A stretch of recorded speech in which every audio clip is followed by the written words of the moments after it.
नमस्कार, मैं दुष्टुर उपाध्याय। आज से करीब 9 महीने पहले यानी 10 नवंबर की शाम राजधानी दिल्ली में लाल किले के पास एक चलती कार में भीषण आत्मघाती धमाका हुआ था, जिसमें 15 लोगों की मौत हो गई थी, जबकि कई लोग घायल हुए थे। कश्मीर के रहने वाले डॉक्टर उमर मोहम्मद ने लाल किला के नजदीक ब्लास्ट को अंजाम दिया था, लेकिन फिर से यहां ब्लास्ट की धमकी ने खलबली मचा दी है। जिस वक्त 15 अगस्त मनाने के लिए देश भर में तैयारियां चल रही हैं, इसी बीच देश की राजधानी दिल्ली से ऐसी खबर सामने आई है जिसने हड़कंप मचा दिया है, क्योंकि Lal Qila, Delhi high court, IGI airport के टर्मिनल समेत कई सरकारी और अहम जगहों को बम से उड़ाने की धमकी दी गई है। ये धमकी ईमेल के जरिए दी गई है।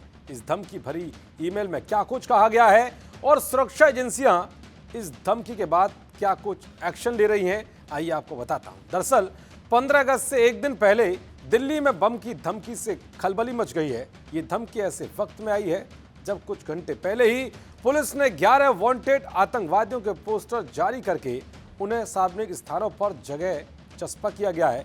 खालिस्तान के नाम पर धमकी भरा ईमेल मिला है। ईमेल में 15 अगस्त को धमाके करने की बात कही गई है। दिल्ली हाई कोर्ट समेत राजधानी की 6 जगहों पर बम की धमकी मिलने के बाद सुरक्षा एजेंसियां एक्टिव हो गई हैं।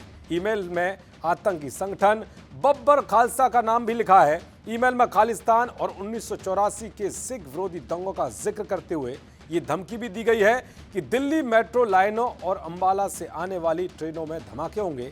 ईमेल में खाकी वर्दी पहने लोगों का भी जिक्र किया गया है और दावा किया गया है कि ऐसे लोग धमाके को अंजाम देने के लिए आ रहे हैं। धमकी देने वाले ने केवल दिल्ली हाई कोर्ट का जिक्र नहीं किया है, बल्कि ईमेल में दिल्ली की जिला अदालतों को भी निशाना बनाने की बात कही गई है। फिलहाल एहतियात के तौर पर धमकी के बाद सभी जगहों पर फायर टेंडर तैनात किए गए हैं। अब तक की शुरुआती जांच में इन जगहों पर कोई संदिग्ध चीज नहीं मिली है। 15 अगस्त को ध्यान में रखते हुए दिल्ली और एनसीआर में सुरक्षा बढ़ा दी गई है। तमाम अधिकारी स्वतंत्रता दिवस से पहले चप्पे चप्पे पर कड़ी नजर रखे हुए हैं। लाल किले पर प्रधानमंत्री के पारंपरिक भाषण की तैयारी चल रही है।